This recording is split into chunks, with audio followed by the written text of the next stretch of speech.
Olá, sejam todos muito bem-vindos ao CNN Nosso Mundo. No programa de hoje, a gente vai falar sobre a relação dos mais jovens com o trabalho.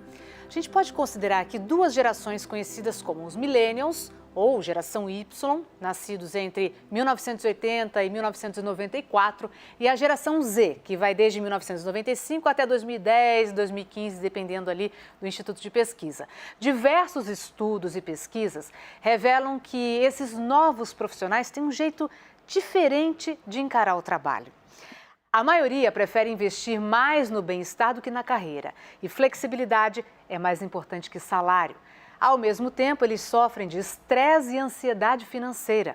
40% fazem planos de deixar o emprego em no máximo 2 anos. Situação que tem deixado os recrutadores ali de RH de cabelo em pé. Para falar sobre isso, a gente convidou um expert quando o assunto é novos modelos de gestão, RH e liderança. Ele é mestre em psicologia do trabalho pela USP e fundador da Ex-Boss, ou Ex-Boss, plataforma dedicada ao desenvolvimento de relações de trabalho mais humanizadas e com autonomia. No CNN Nosso Mundo, o pesquisador e professor Alexandre Pelais. Olá, muito bem-vindo, um prazer ter você aqui. Prazer é meu, muito obrigado pelo convite, pela oportunidade de a gente falar sobre esse tema que às vezes só é discutido no corredor ou no cafezinho e agora a gente tem a oportunidade de sentar e ter uma pausa de qualidade para falar sobre isso. É isso mesmo. Queria já começar, Alexandre, falando sobre a questão da pandemia, né? A pandemia a gente sabe que fez todo mundo repensar um pouquinho a vida. Como eu estou levando a minha vida? O que eu estou fazendo com ela? É isso mesmo? É o caminho que eu quero? E fez as pessoas terem uma certa pausa ali para esse pensamento. As gerações anteriores, né, em relação à geração Z, já estavam ali no mercado de trabalho e aí fazer um movimento é um pouco mais lento, um pouco mais complicado. Agora, a geração Z, que também teve esse pensamento, também teve essa pausa para pensar, já entrou no mercado de trabalho com essa nova cabeça. O que eu queria te perguntar é, eles vieram para revolucionar? Quais são os desafios que eles trazem para o mercado de trabalho? Essa é uma questão super interessante, né? Porque quando a gente fala sobre gerações no mundo do trabalho, se olhar historicamente, as gerações anteriores sempre criticam a próxima geração como se eles viessem revolucionar e destruir tudo. Há poucos dias eu estava lendo um estudo que tem uns 25 anos e falava a mesma coisa, só que aí era da geração X falando sobre a geração Y. E agora a gente tem a Y falando sobre a Z. Então, de fato, sempre acontece esse fenômeno que a nova geração, impulsionada por um novo sistema econômico, por novas conquistas sociais, tem mais liberdade para explorar alguns temas que a geração anterior só pode fazer depois de uma determinada idade. Então, se a gente pegar hoje e analisar os interesses de carreira que foram mudando ao longo da história, a gente vai dizer que talvez a geração X e a Y, que são mais ou menos parecidas em algumas coisas, começava a trabalhar para ter um aprendizado, depois tomava algumas decisões de carreira com base em grana, eu vou onde paga mais, ou às vezes ficava na empresa e batalhava só uma promoção de dinheiro. Depois começava a ter um incômodo de, nossa, eu quero ter mais status, quero coordenar pessoas, quero liderar equipes, às vezes só queria estacionar o carro mais perto do prédio, que eram benefícios muito marcados da hierarquia, eventualmente conseguiam, sua vida virava um inferno, não dorme direito, não come direito, não faz nada direito, aí começa a pensar em qualidade de vida e começa aquela crise de, meu Deus, vale a pena? Então, hoje, a geração X, a geração Y, todo mundo está falando sobre qualidade de vida e impacto, mas passou pelas outras fases.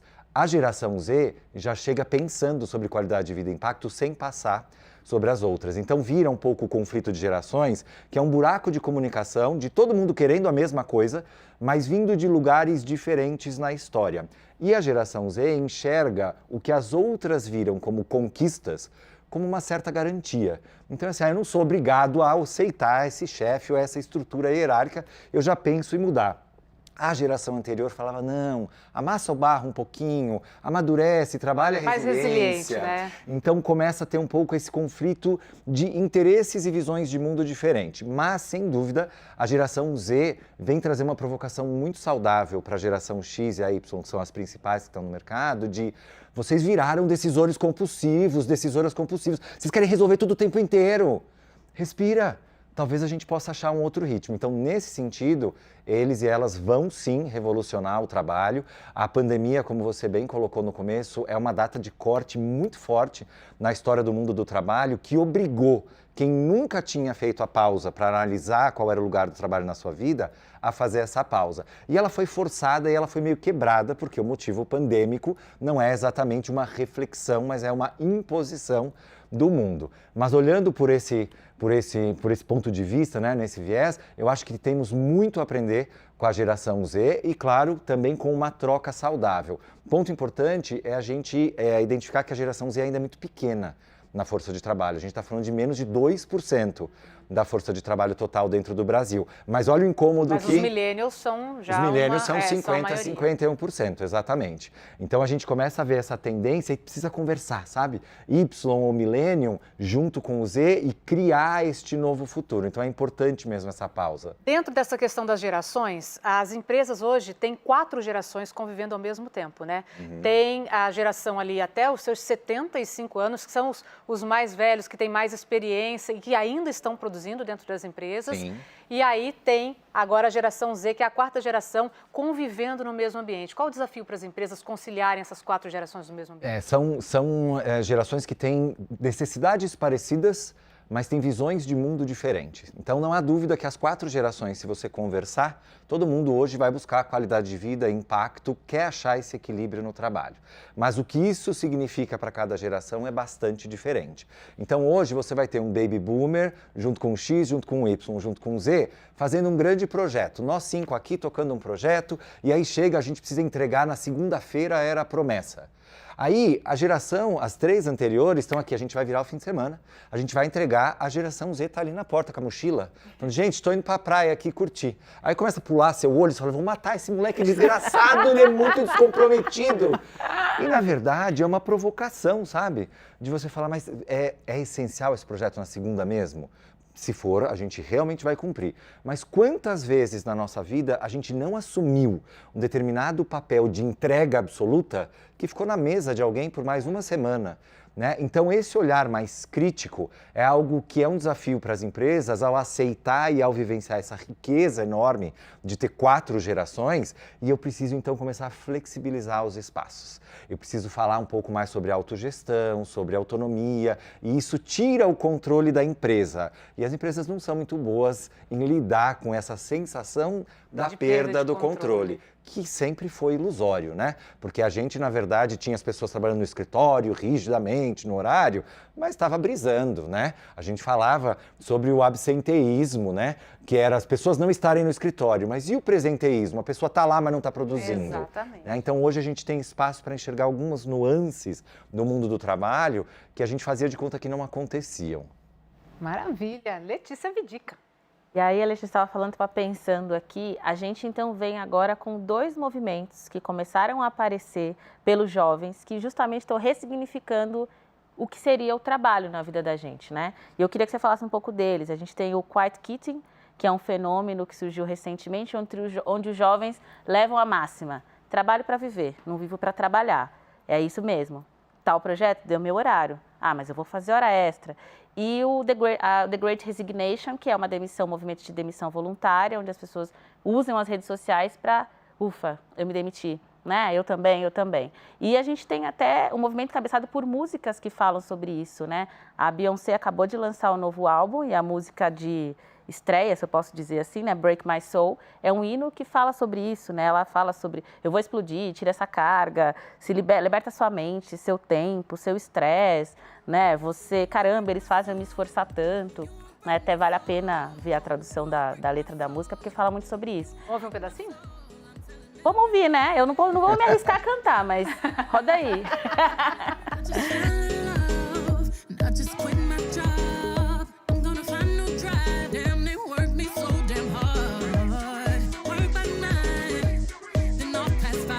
Voltando, eu queria que você falasse um pouco sobre esses dois movimentos, né? Se você acredita, no primeiro ponto, que de fato eles vão fazer com que essa gestão, as gerações anteriores, pare e pense e mudem a estrutura de uma empresa, se isso tem esse peso mesmo, né?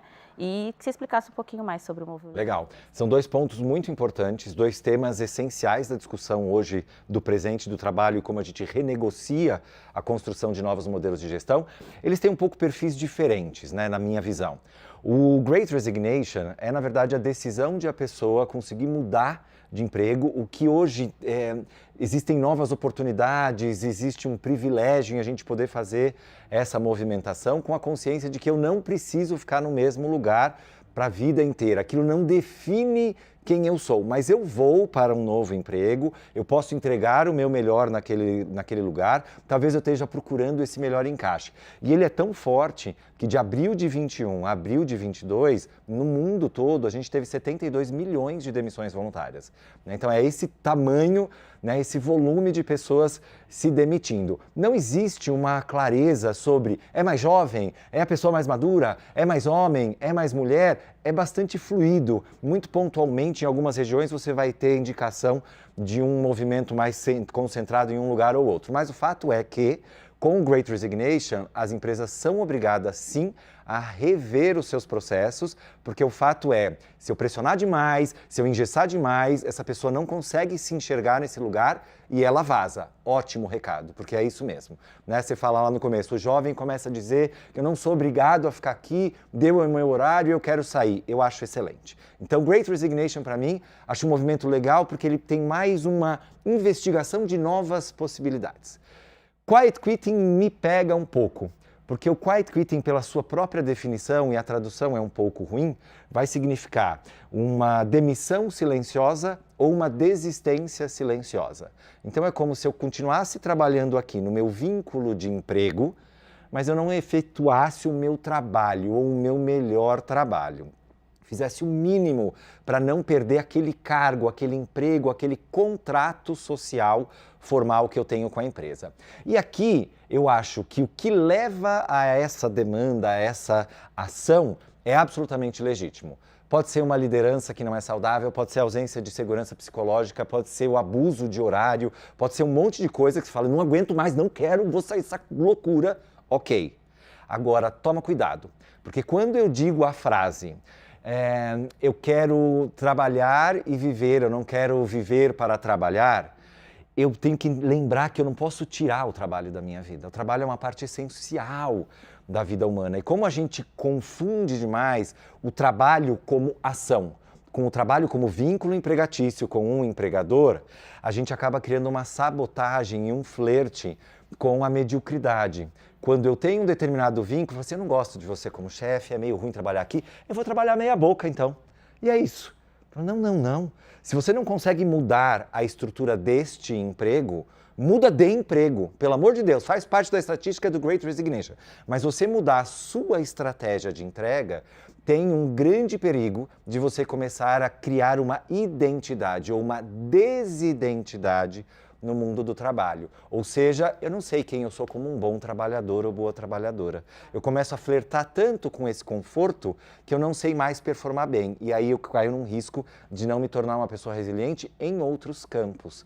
Porque o trabalho, ele é muito definidor da nossa identidade. De fato, você não é o seu trabalho, mas a maneira como você executa o seu trabalho escreve uma história sobre você. Você lê essa história. Então tem que diferenciar o que é o emprego, vínculo, estrutura, hierarquia, condições, benefícios e o que é o trabalho. Minha relação com o mundo por meio da ação, que é o que vai nos ajudar a desenhar uma determinada cultura.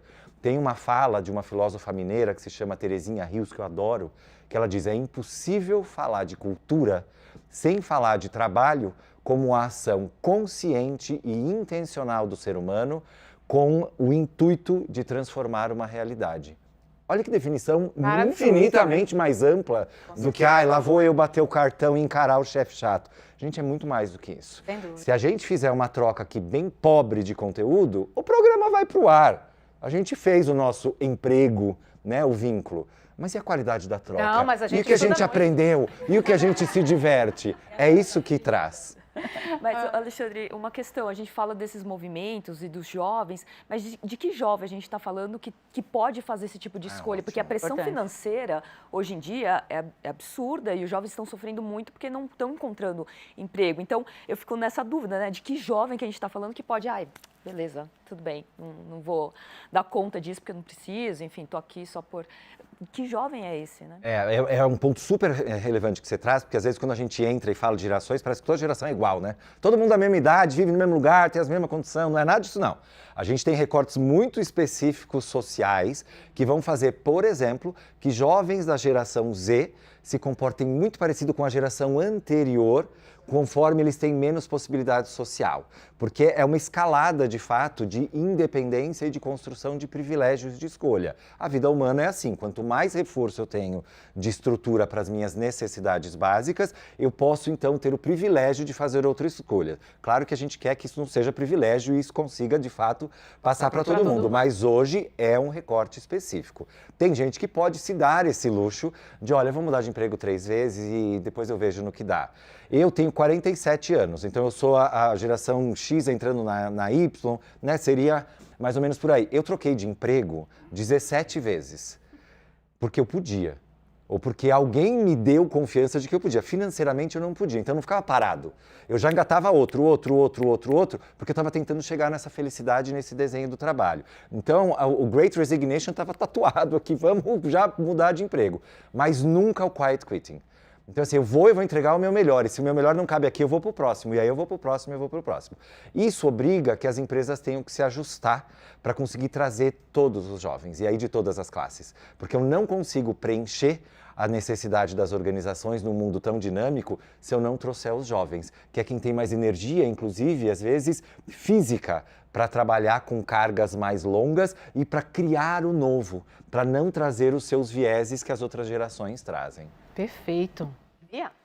Eu queria falar um pouco da semana de 4 dias, né? Que é um assunto que está Queremos! bem... Olha lá o que você vai falar aí, que a chefe está ouvindo. Tem muitas empresas, né, e países que estão fazendo esse teste e tem se mostrado muito eficiente, né? Mostrando que produtividade não tem exatamente a ver com o tempo que você gasta trabalhando, né? Eu queria entender se esse é um futuro mesmo, que a gente vai ver virar realidade, ou se ele vai ser nichado para essas empresas mais modernas, para essas empresas mais contemporâneas. E será que serve para todas as empresas? Ou existe um recorte aí no tipo de trabalho que pode fazer essa semana menor? Sabe, o tema de trabalho na semana de 4 dias eu acho fantástico, porque quando a gente olha para o passado, no começo do século passado, a gente trabalhava 6 dias por semana. Então era de segunda a sábado e essa era a regra. Só lá por 1910 é que a gente começou a quebrar e falar de 5. E toda a discussão que teve para sair de 6 para 5, agora a gente tem para sair de 5 para 4. Não vai dar, as pessoas não aguentam, elas estão estruturadas e tal. Claro que vai haver um limite, então respondendo a tua pergunta, é para todo mundo? Não. Porque haverá alguns tipos de serviço que precisam atender as pessoas com outra disponibilidade. Então, talvez nem todo mundo vai experimentar a semana de 4 dias, mas eu acredito que vai se tornar, sim, a maioria do mercado. Essa é uma revolução importante. Os dados são absolutamente consistentes, mostrando que a produtividade não cai, porque historicamente, quando a gente pega os principais estudos de produtividade, a gente estima que nós produzimos no trabalho rotineiro cerca de 70% da nossa qualidade total. Então, se eu tiro um dia, mas produzo 90%, eu já equiparei. Então eu paro de fazer corpo mole, eu paro de fazer o trabalho mais devagar e eu adoto uma nova visão de maior eficiência para esses 4 dias. Então eu acho legal essa discussão, acho importante e acho que tem que testar, porque é muito importante quando falamos de flexibilizar a forma de trabalho e os horários de trabalho, que cada um e cada uma de nós possa trabalhar melhor com a definição de autogestão.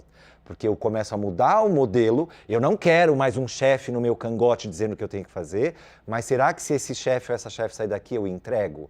Será que eu entrego em 4 dias? Então nós temos que nos acostumar a uma nova rotina produtiva com mais foco e menos dispersão. Isso é um grande desafio, principalmente por causa do mundo digital, porque a gente tem um aparelhinho aqui em algum lugar que vai tocar um plim e a gente vai brisar e começar a fazer outra coisa. Então, tem um aprendizado em como eu transformo o mundo e a rotina de trabalho, ao mesmo tempo em que eu me torno mais produtivo.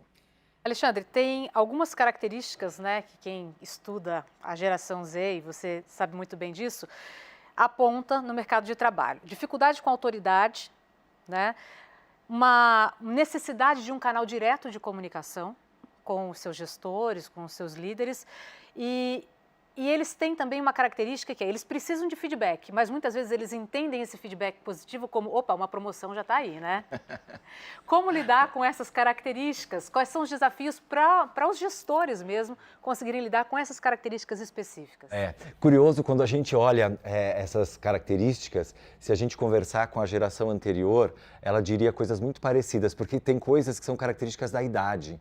Né? Então, toda jovem vai ter uma certa resistência à autoridade, né? Eu vou ouvir só porque você chegou aqui antes. Não, eu quero questionar. Faz um pouco, é um pouco característico da idade, da própria juventude questionar. Mas, principalmente com relação ao ponto do feedback, eu acho que é bem específico dessa geração. Porque as outras gerações nem sabiam que era possível haver essa relação de troca. A gente foi tão preparado e preparada para caber numa caixinha organizacional, né? Eu lembro que a regra, quando eu comecei a trabalhar, faz 32 anos, é cala a boca e rema. Faz o que alguém mandou, não questiona nada, não. É desse jeito. As pessoas tinham que cortar o cabelo. Eu tenho amigos que contavam que faziam a barba no estacionamento na hora de visitar cliente, porque descobria na catraca que naquela empresa era proibido entrar de barba.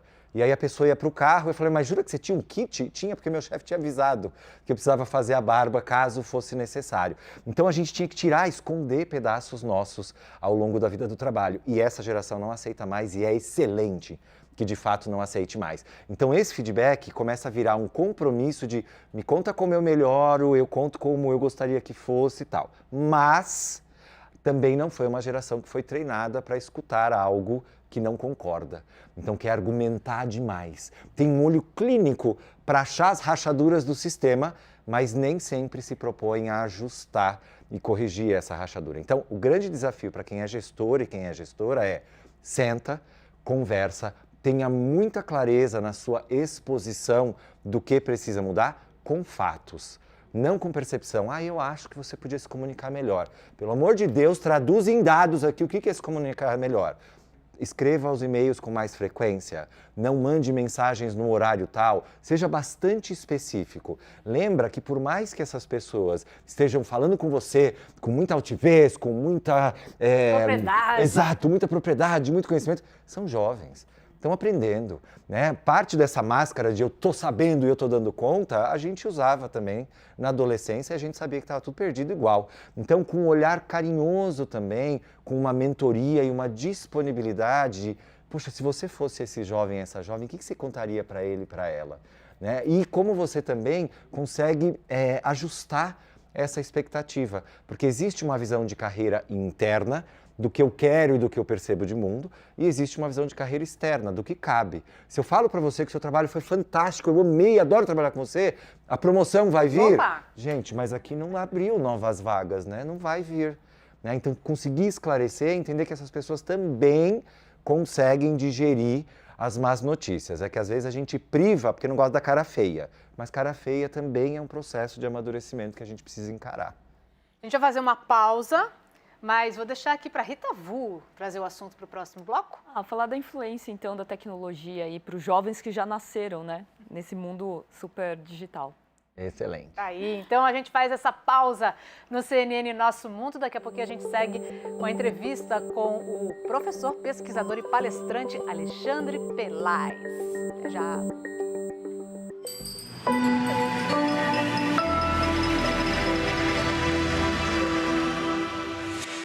Estamos de volta com o CNN Nosso Mundo, que hoje fala sobre as novas gerações no trabalho. Com a gente o professor Alexandre Pelais, que também é pesquisador e especialista em temas relacionados a novos modelos de gestão, liderança e futuro do trabalho. E quem deixou a pergunta aqui, né? A pergunta não, o assunto para esse bloco foi a Rita Vu. Alexandre, você estava falando que, bom, hoje em dia a gente tem um celular que está toda hora, né, nos distraindo, e a gente tem falado muito da exaustão que esse excesso de telas está causando, né, tanto pelo tipo de cobrança, como você já falou, tanto pelo tipo de uso que a gente está fazendo da internet. Então, apesar de ser uma geração que está falando mais sobre autoaceitação, também tem toda a questão da autoestima que acaba sendo construída de uma maneira muito diferente do que acontecia quando a gente não tinha internet e principalmente redes sociais, né, que é o uso maior.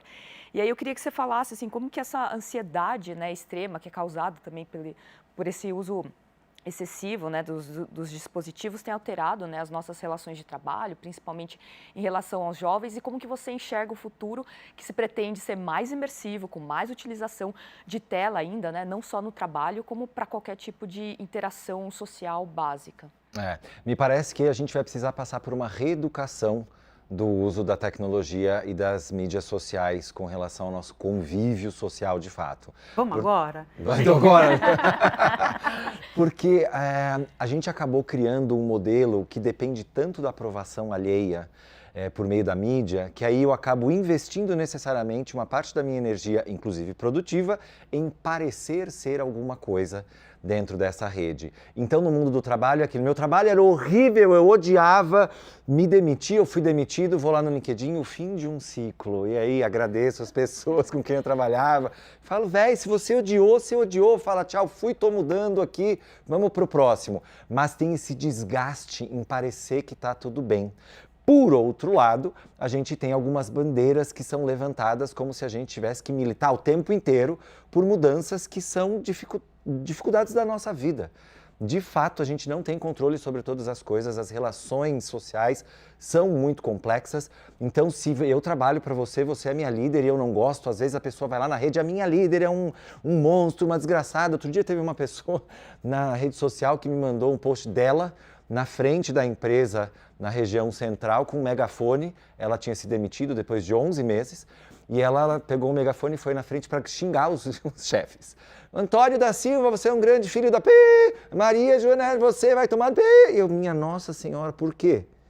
E aí ela respondeu assim, porque eu não fui promovido em 11 meses. E aí a gente vê essa ansiedade, eu preciso responder e aí eu quero mostrar que eu me vinguei porque aquilo não atendeu. E ao questionar essa pessoa, mas havia uma promessa, né, te prometeram essa promoção? E ela disse não, mas eu achei que eu merecia. Eu falei, mas talvez você possa refletir um pouco mais sobre... Tentei puxar um pouquinho a reflexão e aí para a gente contextualizar essa fragilidade das relações que traz a mídia social, ela respondeu para mim, eu era seu fã, eu acompanhava você, mas agora você mostrou quem é. Eu falei, mas eu nem mostrei nada, na verdade, eu só fiz uma pergunta aqui, né? E aí a recusa de a gente refletir sobre um posicionamento começa a se tornar um mecanismo de defesa na rede social. Porque eu não preciso explicar o que eu penso. Eu posso colocar a minha opinião e o mundo que lute. Se eu quiser ler o seu comentário contrário, eu leio. Caso contrário, eu dou ali um excluir notificação e eu não sei lidar com o diferente. Então isso é muito perigoso para o mundo do trabalho, porque o mundo do trabalho é uma construção de relacionamento. E relacionamento, a culpa ou a responsabilidade nunca é de um lado. Nunca sou só eu ou só a Rita. Tem um hífen entre nós dois. O que eu estou enxergando em você tem um pedaço de toda uma história que eu conto sobre você conforme a gente vai criando esta relação. Há um filósofo espanhol que diz, eu sou eu e minha circunstância. Nem só eu, nem só a circunstância. Podemos conversar sobre os dois? E às vezes a digitalização me afasta dessa reflexão. Alexandre, eu li uma coluna sua que tinha o título Um RH covarde não serve para nada. E na minha experiência profissional, e também no que eu observei de muitas pessoas que eu entrevistei, quando a gente está falando de assédio sexual ou moral, o RH muitas vezes ele não é só covarde, ele também é cúmplice, né? E eu já vi muita gente escutar, inclusive, não procura o compliance não, que você pode sofrer retaliação. Eu queria entender, assim, porque a gente tem uma geração que não leva desaforo para casa, a gente tem essas empresas que estão tentando lidar com isso. Como é que a gente faz para ter um RH forte, né, firme e que consiga, de alguma forma, abraçar esse contexto onde ele está? Essa discussão hoje fica bem mais rica quando a gente fala de ESG, porque ela traz uma discussão ética mais elevada, onde não dá muito para a gente fazer de conta, né? O movimento de employer branding, ou seja, a construção de uma marca empregadora que transborda só o que acontece dentro da empresa, tem uma riqueza muito grande, né? Hoje a gente vê na internet, você consegue saber como é a cultura da empresa, quais são as práticas que acontecem, então você não consegue mais abafar. O RH tem que, de fato, se apropriar desse papel. Eu até brinco que devia mudar o nome, né, de recursos humanos para relações humanas. Continua como RH, mas foca na qualidade das relações humanas, entendendo que o seu papel é construir e ajudar que essas relações tenham mais qualidade ética, de desenvolvimento humano de respeito, sem confundir em nenhum momento respeito com omissão, porque é o que faz esse gatilho que você falou. Tem RH que é covarde, tem RH que se torna um pouco cúmplice, porque ele tem medo de mexer na estrutura. Gente, o papel é exatamente seu de mexer na estrutura, porque a estrutura que está aí é uma grande porcaria. Precisa mexer. Se você olhar os números, os índices de doença mental, historicamente estava tudo escondido. Ai, as pessoas estão ficando mais doentes agora? Não, só que ninguém podia falar. Agora a gente começa a falar e trazer novas formas de conseguir lidar com isso, e ainda temos um longo caminho para quebrar todo o preconceito que existe aí. Mas a principal forma de a gente conseguir trazer mais poder para o RH e para as organizações é conscientizando a liderança de que existe um propósito maior para toda a organização, que é o desenvolvimento das pessoas que estão lá dentro. No futuro, só vão prosperar as empresas que se reconhecerem como plataformas mesmo de desenvolvimento humano e construção de legado. E aí você não pode esconder o que está acontecendo de ruim, porque é desumano. Isso é você fazer uma violência para as pessoas. Então, a partir do momento em que a liderança se conscientiza, o RH vai criando novos gatilhos para conseguir ganhar voz e dar voz para as pessoas, a gente vai trazendo essa discussão para outro lugar. Mas é muito importante, de fato, que as pessoas se apropriem desse lugar, porque é um lugar que dá medo, sabe? Tem um lugar que eu preciso ter a coragem de levantar e me expressar, ao mesmo tempo em que outras pessoas vão ter que ter a coragem de sentar e escutar. E a gente às vezes vende muito, seja corajoso, levante e fale. Seja corajoso, sente e escute. Tem líderes que têm que sentar e escutar que fazem mal para os outros. E às vezes, quando o RH foge dessa discussão, ele não cumpre o seu papel de desenvolver aquela pessoa. E isso também é uma violência. Alexandre, ainda dentro dessa questão do RH, né? Tem um estudo, a gente até deu alguns dados aqui no começo do programa falando sobre essa geração que em até 2 anos quer mudar de emprego, né? Fica essa expectativa. E tem um estudo feito pelo Work Monitor da consultoria Randstad, com 35 mil profissionais em 34 mercados, e mostrou que quase 2 em cada 4 profissionais das gerações mais jovens preferem ficar desempregados a permanecerem no emprego que eles não gostam. Como atrair os talentos e, principalmente, como manter esses jovens dentro das empresas? Tem uma primeira questão que a gente tentar definir o que significa ser feliz dentro da empresa. Porque para quem é mais jovem ainda, talvez não tenha nem muito essa composição complexa de o que representa a minha felicidade dentro desse lugar. E existem 2 definições filosóficas de felicidade. Uma muito ligada ao hedonismo, o que eu recebo, o que eu tenho de conforto, de prazer dentro desse lugar. E o jovem, ele é muito tentado por esse, mas existe a felicidade eudaimônica, que é a da minha conquista, da superação, da construção de algo maior. O jovem é muito bom nessa segunda no discurso, na vivência ainda está testando. Então existe um provérbio chinês que diz: antes de começar o trabalho de mudar o mundo, dê 3 voltas na sua casa.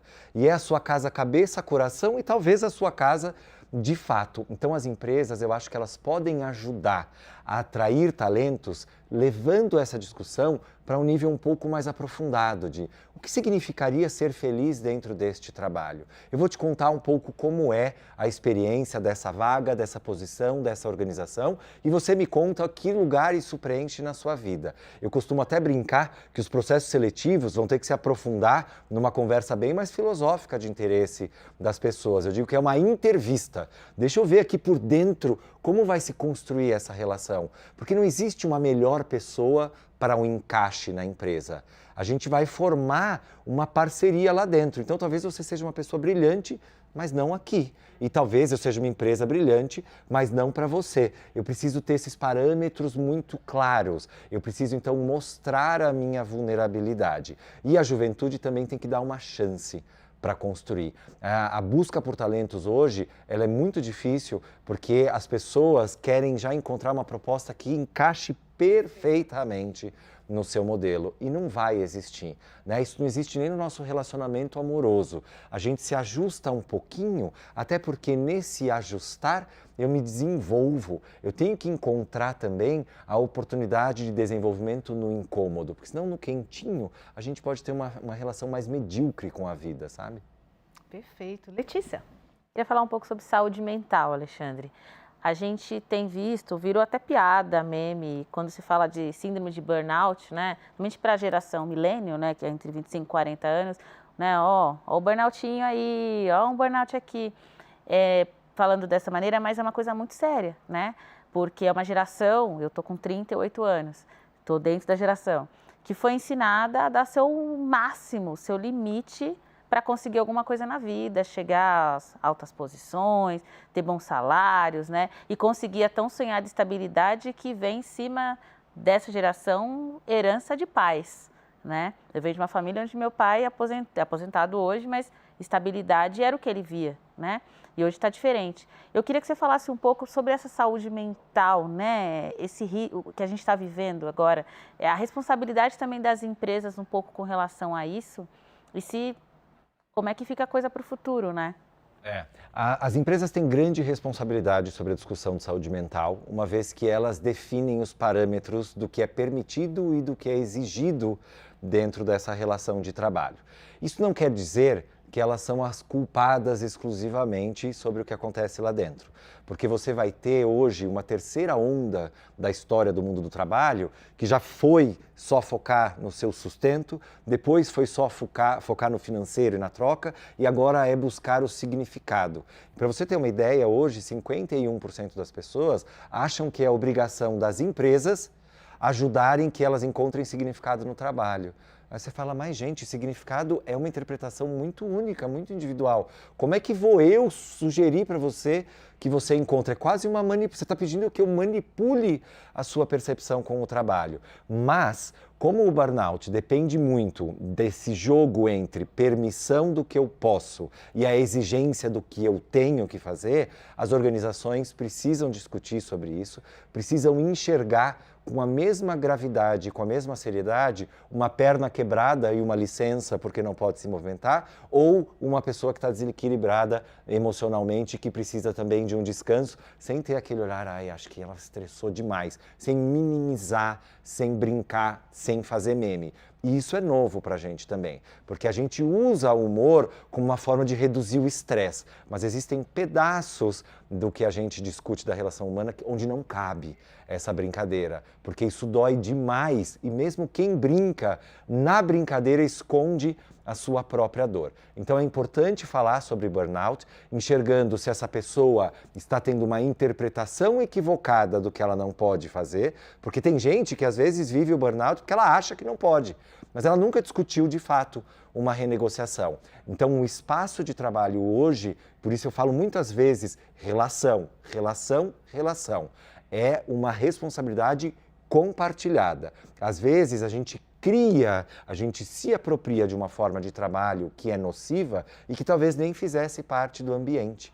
Você vai ver pessoas que trabalham no mesmo lugar, uma dizendo que é o melhor lugar do mundo para trabalhar e a outra falando assim, pensa no inferno, agora duplica, é aqui. Então são histórias muito individuais. A gente tem que enxergar o que tem de espaço de verdade da construção individual e o que tem de imposição da organização. E a empresa tem sim a obrigação de fomentar essa discussão. Alexandre, é uma geração Z, de jovens que testam. Testou, não deu certo, vai para outro, testa ali. Testou, não deu certo, vai para outro, testa ali. Mas, ao mesmo tempo, eles se cobram em relação ao financeiro, né? Eles querem ter um sucesso financeiro muito rápido também. E isso gera angústia, mais angústia, porque aí testa aqui, testa ali, ele não tem aquela remuneração rápida que ele espera. Eles vão ter que abrir mão de algum lado ou é possível conciliar as duas coisas? Olha, eu sempre digo que é muito possível a gente conseguir conciliar propósito, felicidade, realização e finanças.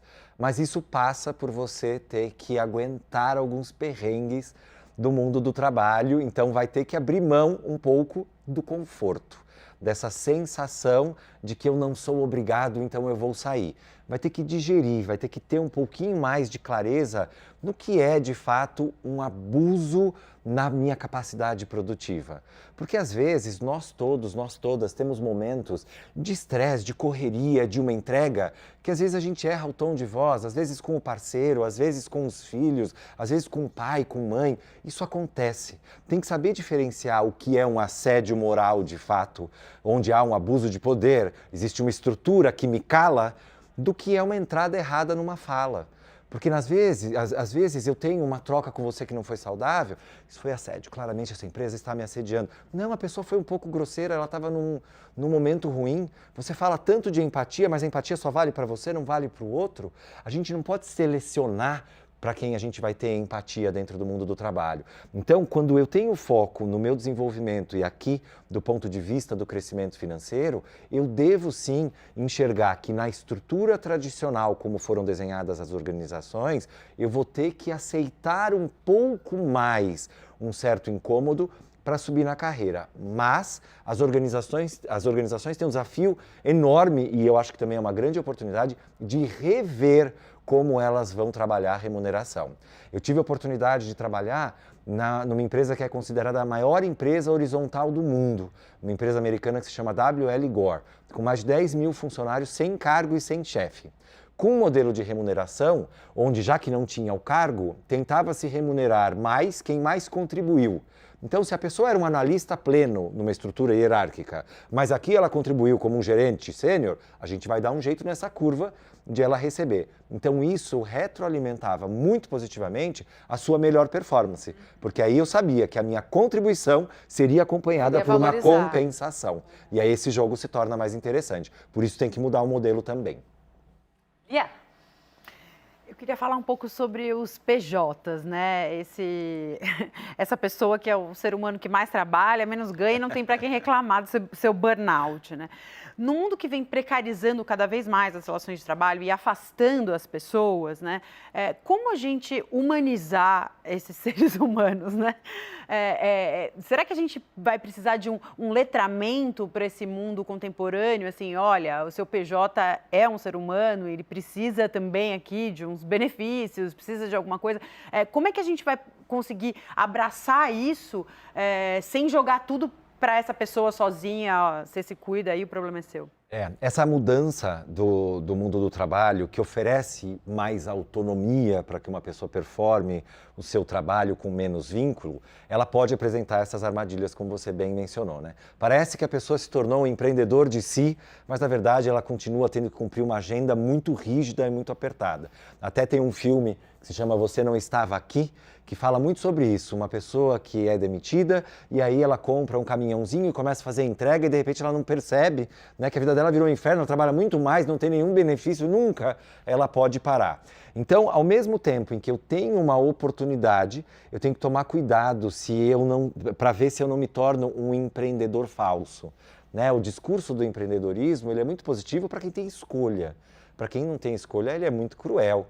De fato. Então, deve haver sim uma renegociação de parâmetro e enxergar o que é o vínculo real de um PJ que tem alguma estrutura, tem liberdade, consegue se manter de forma saudável dentro de uma jornada de trabalho, inclusive horária, com qualidade, ou não, ela se torna um PJ e um empreendedor por absoluta necessidade, porque no primeiro caso, a gente tem um reforço da identidade da pessoa pelo excesso da sua capacidade de autonomia. Olha que coisa boa. Não sou obrigado mais a aguentar as regras de uma empresa rígida. Eu vou fazer o que eu quiser com o que era o meu FGTS ou o meu 13º, eu gerencio a minha grana. Que bom, né? Porque o FGTS rende muito pouco, se você consegue trabalhar e receber isso, você gerencia. Mas haverá pessoas que vão tornar a pessoa pela falta. Eu não posso optar por algo diferente, eu sou obrigado a fazer isso desse jeito. E aí vira uma precarização do trabalho que vai levar a uma doença física, porque o mental, aquela pessoa não tem nem tempo de enxergar. E eu sei que a gente às vezes faz esse jogo, né, do mental e físico, como se fossem duas coisas distintas, mas é sempre uno, mas essa pessoa vai adoecer fisicamente antes do mental, porque ela não tem o luxo de conseguir parar. Pausa aqui, já que falou em parar, vamos parar rapidinho, mas é rápida a nossa pausa.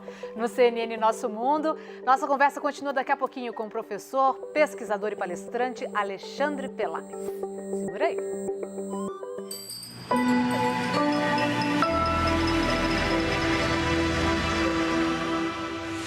Estamos aqui de volta com o CNN Nosso Mundo, que hoje fala sobre dilemas e desafios das novas gerações no trabalho. Com a gente o professor Alexandre Pelaes, que também é pesquisador e especialista em temas relacionados a novos modelos de gestão, RH, liderança e futuro do trabalho. Alexandre, queria puxar aqui por cima de uma pesquisa do Indeed.com, que mostrou que 75% dos funcionários são mais propensos a se candidatar a um emprego que promova equidade salarial. Só que a gente sabe que aqui na nossa sociedade a gente ainda tem uma dificuldade muito grande, não só da equidade, mas de falar de salários abertamente, né? Como é que faz? O que as empresas vão ter que fazer para romper esse tabu? Salário é um dos temas mais complexos do mundo do trabalho, porque o que o dinheiro significa na vida de cada pessoa é algo muito particular. Eu estava muito feliz ganhando R$4.000, até que eu descobri que essa desgraçada ganha 5. Aí as pessoas ficam com raiva. O acesso ao conhecimento do salário do outro escreve uma história diferente do que para você já atendia. E eu nem conheço o que esses 5.000 conseguem fazer na sua vida, que talvez os meus 4 façam mais. Então, é necessário a gente achar formas mais dinâmicas de mexer com o salário, que não sejam tão rígidas. E quando eu falo de equidade, eu tenho que enxergar o que é o equilíbrio. Não quer dizer que precise ser igual, precisa ser justo, de acordo com uma determinada contribuição que cada pessoa traz, mas eu preciso reconhecer que os indivíduos dentro da organização têm contribuições diferentes, mesmo que eles ou elas tenham o mesmo cargo. E essa é uma pegadinha histórica do mundo do trabalho, quer dizer, todas as pessoas do cargo X devem ganhar Y. Aí você fala, não, mas tem uma pessoa que vai lá e trabalha de verdade e tem outra lá que está fazendo de conta. Todos nós conhecemos gente que finge que trabalha. Tem até aquelas que fingem que trabalham que acreditam de verdade, porque fingem tão bem. Então, a gente precisa criar novas maneiras de lidar com o trabalho e nós, empresas, criar novas maneiras e nós, indivíduos, conseguir entender melhor o que o dinheiro significa na nossa vida e como a gente pode ser injusto na comparação com o salário das outras pessoas quando a gente descobre. Hoje, a gente já existe ao redor do mundo cerca de 10 novos modelos de gestão estruturadinhos direitinho, tá? Que dá para ser replicados. Alguns deles vão sugerir que os salários sejam abertos, ou seja, que todas nós possamos saber os salários uns dos outros e das outras. Funciona quando a gente tem uma sociedade com um nível de maturidade mais alto ou numa organização, uma cultura com mais consciência e maturidade. Mas para muitas outras isso não vai funcionar. Então, não faz copia e cola, não pega um modelinho e coloca no seu, tem que identificar para aquele grupo o que significa salário e como a gente pode lidar com isso de uma maneira diferente. Letícia. Alexandre, quero falar sobre acesso e inclusão no mercado de trabalho, porque tem muito jovem que ainda está fora do mercado. Né? O Brasil ele é o segundo país aqui com a maior proporção de jovens entre 18 e 24 anos que não estudam nem trabalham, chamados NEM. Né? Isso representa aí 35% dos jovens brasileiros estão nessa situação. E tem muita gente que quem está procurando do outro lado, mas não encontra vaga. E aí a principal justificativa é a falta de experiência, a primeira porta. Queria te ouvir um pouco sobre como é que o mercado de trabalho também tem que mudar essa cabeça para incluir esse jovem. Porque um jovem que nunca trabalhou não tem experiência. Sim. E aí, né, como colocar essas pessoas para dentro que ainda estão fora do mercado? Os processos seletivos hoje encontram sempre duas reclamações, né? As pessoas que dizem não tem vaga e as pessoas que dizem não tem candidato. Né? Eu espero que um dia eles se encontrem, porque aparentemente existem os dois. Mas as demandas colocadas nos processos seletivos são exageradas, como você acabou de falar. Né? Inclusive, vagas de estágio pedem experiência, sendo que a própria origem do estágio é na proposta de você oferecer que a pessoa ganhe e possa conquistar a experiência. Eu acredito que existe uma responsabilidade também compartilhada em como a gente pode ajudar as pessoas, os candidatos e as candidatas, a se expressarem melhor no que significa a experiência. Porque parte do que é solicitado como experiência não é exatamente a experiência do mundo do trabalho. São competências que eu posso trazer quando eu olho a minha história. Então, tem pessoas que fizeram na sua adolescência outros tipos de trabalho e interação que não eram o profissional tradicional numa empresa, mas que nunca usaram isso para explicar qual é um determinado traço ou uma característica ou uma competência. Um exemplo muito comum que acontece é com mães, né? Jovens adolescentes que se tornam mães e aí elas vão procurar vaga no mercado e falam, mas eu nunca trabalhei. Eu falei, olha, depende, hein? Você como mãe deve ter trabalhado bem mais do que alguém que entrou aqui no mercado há pouco tempo em alguma vaga que não demandava resiliência, negociação, gestão de recursos, flexibilidade. Todas essas são competências que você já tem. Então, uma dica para quem quer entrar no mercado e sente que não tem experiência é visitar a sua história de vida e conseguir identificar nas experiências da sua vida que não são profissionais, mas quais competências ela agregou para a tua história. Porque a gente, às vezes, faz o currículo só focado no profissional, sabe? Mas o trabalho não é só o profissional. O trabalho é o nosso relacionamento com a vida por meio da nossa ação. O emprego é o profissional e o meu currículo deveria representar o meu trabalho, não só o meu emprego. Existe hoje, por exemplo, um movimento que é filho no currículo.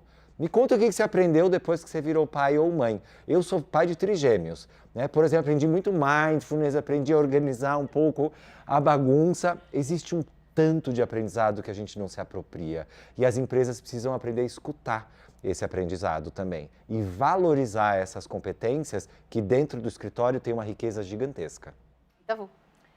Alexandre, te ouvindo falar, me veio muito na cabeça algumas palavras que estão sendo muito comuns assim, no mundo da inovação, da tecnologia, como confiança, transparência, descentralização, enfim, quando a gente pensa no futuro, essas palavras vêm à tona. E estudando um pouco, eu vi que os jovens acabam valorizando muito a questão da confiança e da segurança, né? Que você, inclusive, já tocou nesse assunto. E acaba entrando um pouco em conflito do que a gente acha dos jovens, que eles querem mais liberdade, querem estar desgarrados, enfim, principalmente em relação ao que se refere ao trabalho. O que essa valorização da confiança revela em relação aos jovens? Hoje existe um termo que é segurança psicológica, que é você conseguir identificar dentro de um grupo, então essa é uma característica de um grupo, a possibilidade de errar, de desafiar, de perguntar, de ter esse reforço. Quando eu tenho essa construção de segurança psicológica, o vínculo de confiança é muito reforçado e as pessoas sentem que têm liberdade de ser quem elas são de verdade. Existe uma necessidade humana, considerada talvez a mais elevada necessidade humana, que é a autorrealização. A necessidade de todos nós de sermos quem a gente é. E eu só sou quem eu sou com quem eu confio. Então, enquanto eu não consigo criar um vínculo positivo com um jovem, eu nunca vou conhecer o potencial daquela pessoa de verdade. Então, é inclusive uma estratégia positiva de negócio você conseguir criar o vínculo positivo de segurança psicológica para que isso possa trazer essa relação de confiança com o jovem. Enxergando que o jovem tem uma riqueza muito grande de criatividade, de autenticidade, que algumas pessoas como eu só foram reconquistar na história do trabalho, no momento histórico que eu vivia, depois dos 40, depois dos 35. Então, a gente deveria olhar para esses jovens e para essas jovens com uma admiração por essa possibilidade de viver a autorrealização antes de esperar 30, 35 anos sem saber quem a gente era. Porque a gente se percebe de maneiras muito parciais e talvez com os jovens, com essa conquista da confiança, a gente possa imprimir no mundo quem a gente é de verdade, né? Um mundo mais autêntico, mais honesto. Imagina que bom, né? Alexandre, a gente está se encaminhando para o fim, mas eu queria que você, em 2 palavras, uma para o RH e outra para os jovens, o que você falaria agora para eles assim?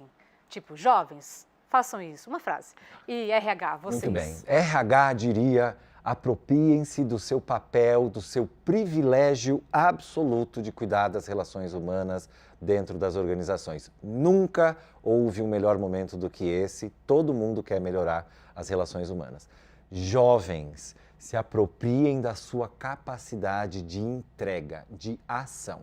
transborda toda a sua intenção em ação para o mundo. Menos discurso, mais mão na massa. Muito obrigada, Alexandre. Foi um prazer enorme ter você aqui. Eu que agradeço. Muito obrigada pelo seu tempo. Imagina, muito obrigado. O nosso programa com o professor, pesquisador e palestrante Alexandre Pelais está disponível na íntegra no canal CNN Brasil Soft, no YouTube. Curtimos? Muito. Quem curtiu, curte e compartilha também, viu? Nosso programa aí que fica no YouTube. Lembrando que todo sábado você tem um encontro marcado com a gente aqui no CNN Nosso Mundo. Então, até a próxima.